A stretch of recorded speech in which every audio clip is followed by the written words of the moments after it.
Welcome to Venture, the world of small business and big ideas. We welcome Pandora.com founder Tim Westergren to the program. An award-winning composer and performer in his own right, Tim turned his obsession for music into one of the best-known spots to listen to tunes on the web.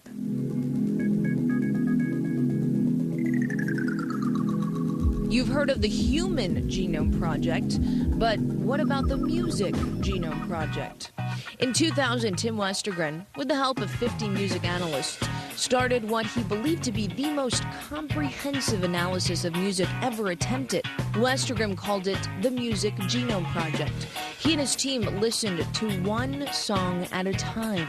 They studied and collected hundreds of details on every song, just as one would study the traits of a genome.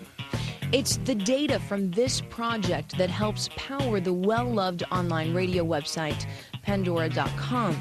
Today, the service has about 27 million registered users, plus it's adding more than 50,000 users per day. But online music sites have struggled to find a profitable business model. Westergren's approach? He's hedging his bets. Pandora offers two models. One is free and papered with audio and visual ads, and one costs $3 a month and offers an ad-free experience. Its methods are attracting financiers.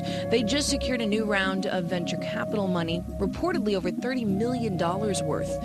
The company aims to double their revenue next year, bringing it to about $40 million. But despite all the optimism, it's still too soon to tell if this approach will get the big payout. Also, there have been major legal issues regarding royalty agreements that threaten to make it impossible for the site to offer its tunes for free. So, can Pandora.com capitalize on its popularity? Stay tuned. Stay tuned. We liked that line. Very cheesy. I find myself using it occasionally. Oh, no. But Thanks for joining us. I do use it. We really appreciate it. I'm a huge Pandora user. Have to throw that out there. Use it all the time at the New York Stock Exchange. So have to start by asking just kind of about the beginning, because you were a musician, but you were also a film composer. Yes. And so how did this idea come about, or the idea to start your own business? Well, the idea really came out of those collective experiences. So first being a working musician and being among hundreds of thousands of others, all sort of trying to do the same thing, build a career, find an audience, get noticed. And then as a film composer, spending a lot of time thinking about kind of the construction of music and how it's put together, why it works the way it does. When you're doing film composing, it's a very deliberate form of composition. And thinking a lot about music taste, of course, so trying to please a film director. So I thought a lot about music songs in terms of their attributes and developed a sort of sense of a genome, this idea of a genome. Now, when you started your company, which wasn't necessarily called Pandora, but in 1999, you actually planned an e-commerce company. Actually, is that correct? We did. We went through a few different ideas in the very beginning, but thought that we were going to actually deliver a licensed technology to other websites. At this point? Myself and my two other co-founders, a fellow named Will Glazer and a guy named John Kraft. So the three of us launched it in San Francisco. And the idea was we would build this as sort of a technology, an ingredient technology that we would provide to other sites as a recommendation tool on their respective sites.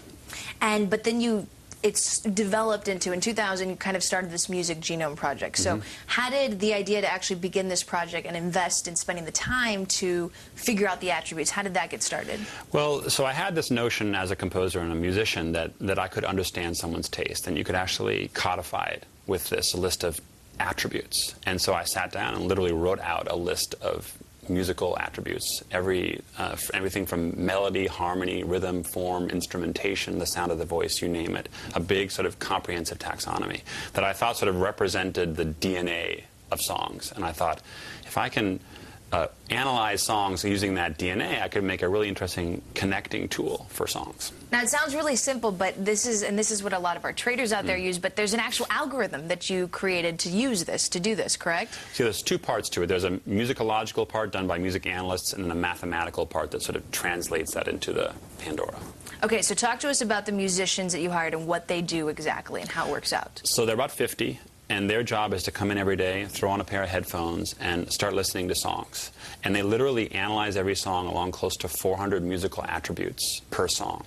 So they actually go through and identify every dimension. There are about 30 attributes for the voice alone. Those are what we call genes. Okay, so you have the song, and then song comes you call in, those the vectors. The vectors are a template of attributes, these genes. The analysts go in and one by one score those attributes. So, 10, 15 minutes for a 3-minute pop song, 2 hours for a classical tune. And when they're done, they've essentially created the equivalent of a musical fingerprint for that song, represented by numbers. That then goes into the algorithm for matching. Now, the software is patented, and that's what you guys use to create this business. But have you guys just used that exclusively, or have you actually thought about ever putting that out there, renting that, or? We tried the rental model for a while, about 5 years actually. The first 5 years of the company, we built the Genome and began sort of pursuing various licensing models. It wasn't until 2004, 2005 that we realized that a much better use of it would be to repurpose it into a personalized radio service. Tim Westergren, one of the co-founders of Pandora.com. Stay with us. We're talking music.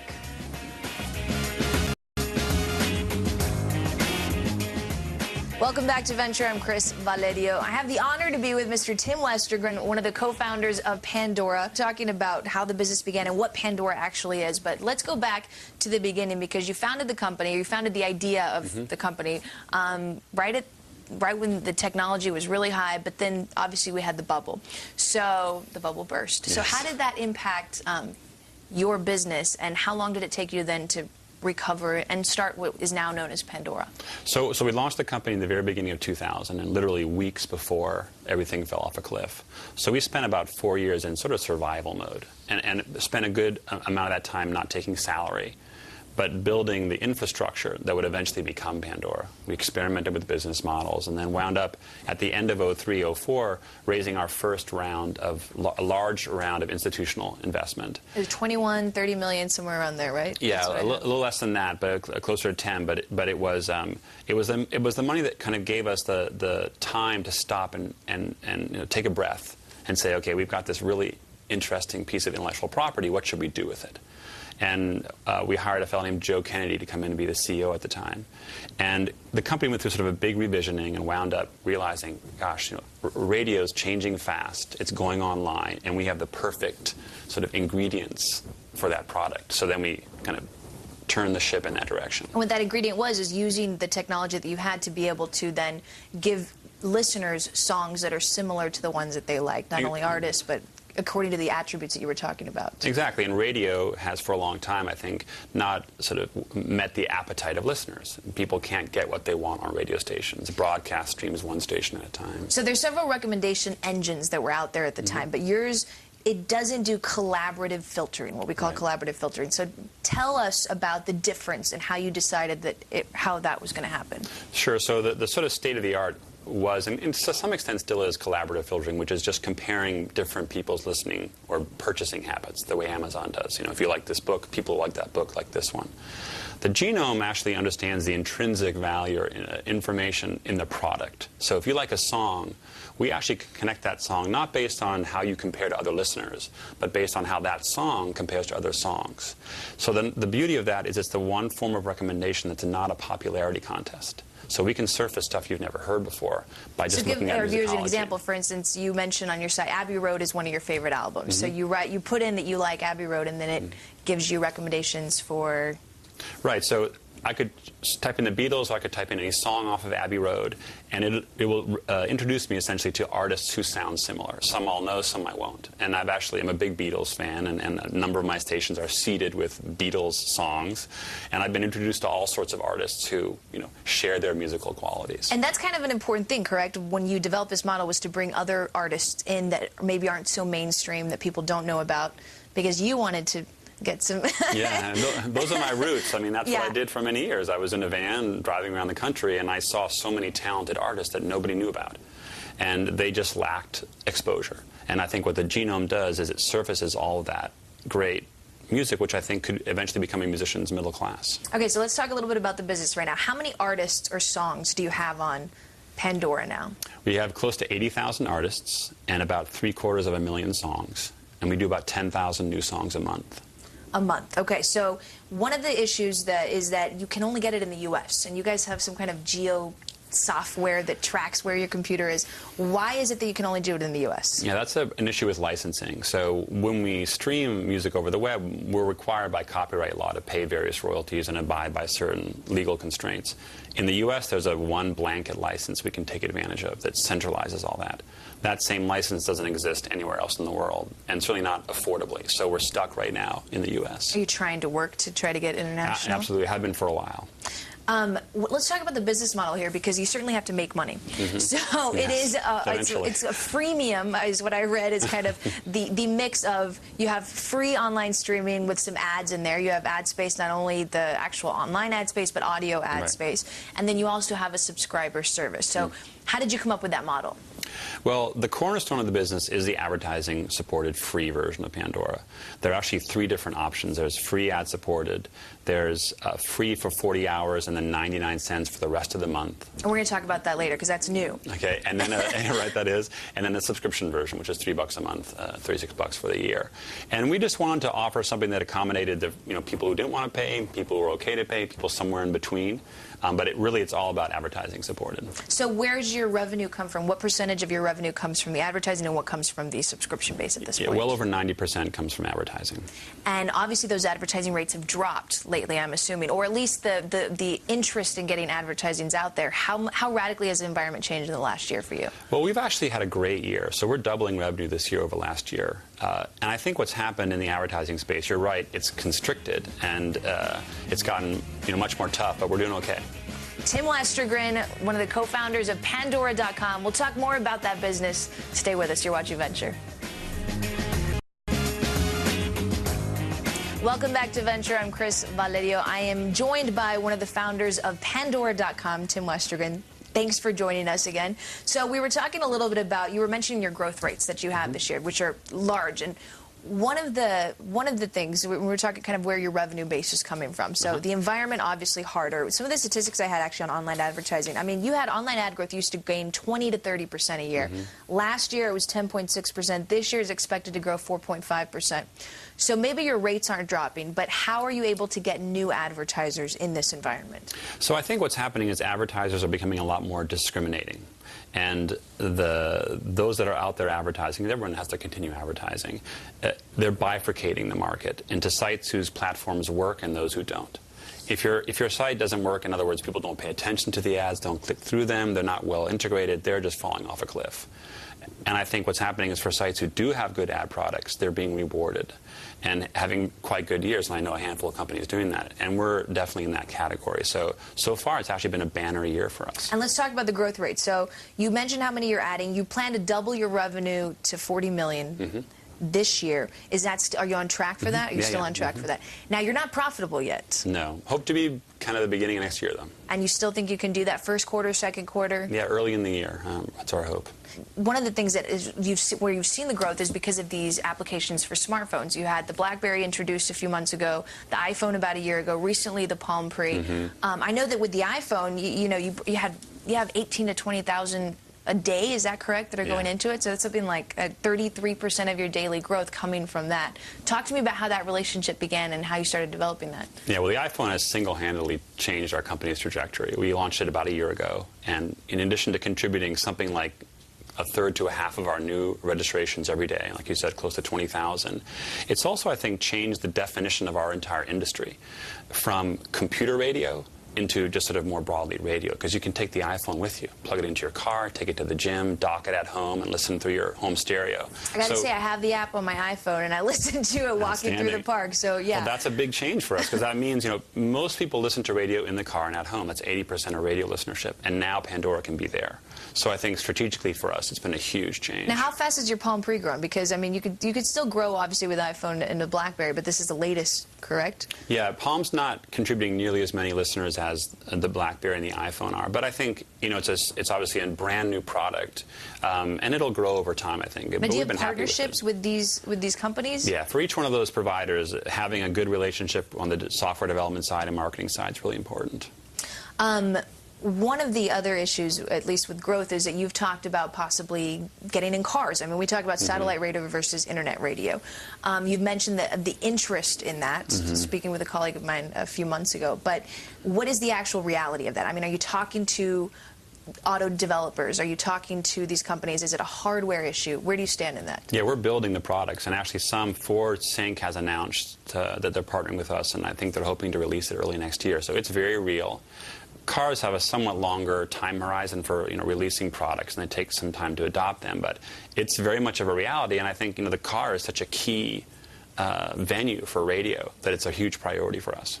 So what partnerships you have with Ford? Do you have any other auto dealerships that you're partnering with? We can't. Nothing that we're discussing publicly yet, but we've covered that ground. How is the industry? I mean, obviously, Ford going through a really hard time right now. Mm-hmm. The industry as a whole, people aren't buying as many cars. I mean, you can't get loans for cars as easily. Mm-hmm. So how are you growing on that end, given the environment? Well, it's brand new for us, so it's not as if we're already there and our growth is slowing. We're introducing a new idea into that marketplace. So right now, it's being built, being architected, and I think the sort of relevant question for us is what will happen in 2010 to 2011, 2012 in terms of cars. But I think there's a huge opportunity there. Any other areas you're growing in that would be considered unique? Well, kind of a cousin to that is actually consumer electronics devices. So again, anytime, anywhere being a big theme for us. You can get, there are about 70 companies now developing for Pandora on home electronic devices. So very promising. Tim Westergren, one of the founders of Pandora.com. We'll be right back. You're watching Venture. Welcome back to Venture. I'm Chris Valerio. We're talking with one of the founders of Pandora.com. It is Mr. Tim Westergren, and want to talk a little bit about this royalties issue, because this has been a really big story for the overall webcasters, internet, radio, but especially with you guys, because so much of funding. You actually said in another interview that funding environment for online music was, quote, a toxic because it's been so hard. So talk to me about the agreement reached first. Right, so it's an agreement around the royalty that we pay called a performance royalty for every song that we stream. And it's our single biggest variable cost in the company. It's really a very important part of the business model. And that has been fought over now for 2 years, actually longer, but we've been negotiating for 2 years and just resolved that literally a week and a half ago. And what's the new fee? So it's actually a fee that escalates over a period of 5-6 years until 2015. And depending on how much revenue you guys bring in, correct? Well, in our case, it's straight greater of a per song minimum or a percent of revenue, 25% of revenue, whichever one is greater at the election of the rights holders. And it winds up being about 2 cents an hour in cost. You were able to get a new round of funding, specifically Greylock Partners. It's estimated $35 million. Yay or nay, somewhere around there. No comment on that. Okay, well, here's the other question I have. One of your original funders, one of your original venture capitalists, King Street Capital, one of the early investors, is wrapped up in the Lehman bankruptcy. They're one of 3 that are kind of trying to get $13 billion of claims against the company. Has any of that played into your relationship with a bunch of these venture capitalists and that specific company? Any of the what's happening in the industry right now and all the hedge funds that have gone down, has that impacted your bottom line? Not really. We're not really a substantial participant in that part of the banking industry. And I think that obviously the overall macroeconomic climate affected this funding round for us. It was harder. I think anybody who's out there knows that. But at the same time, Pandora is on this great trajectory.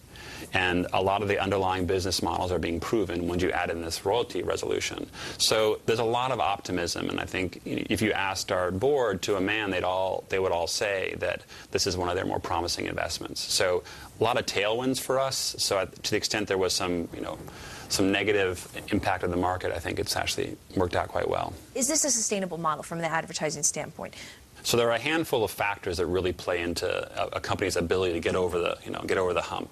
Clearly, one is scale, because advertisers want reach, and Pandora has finally gotten into that category. We're not huge yet. We're not a Yahoo, but we're now getting into the same weight class as some big websites. That's a big deal for us. The second thing is we've proven the advertising product works. So we have an 80 to 85% year-on-year repeat rate from advertisers. So they're coming back again to spend and put new campaigns against Pandora. And they only do that because it works. And that's because Pandora is this very engaging site, so people are always coming back to it, clicking on it, interacting with what's going on there, seeing the advertisements that are sort of embedded alongside it, and it's sort of a virtuous cycle. Do you anticipate needing any more funding within the next 5 years? No. So this funding will last you 5 years for sure? This gets us there, yeah. Do you guys partner with Amazon, with iTunes? I mean, is there any kind of thing that you're going to be working on there? We get commissions from them as an affiliate, so we sell music. We actually sell 1 million songs a month through iTunes, so we're, I think, the highest seller of music through that and Amazon. So. Tim Westergren, one of the founders of Pandora.com. Thank you so much for joining us. Absolutely. I appreciate it. Thank you, Chris.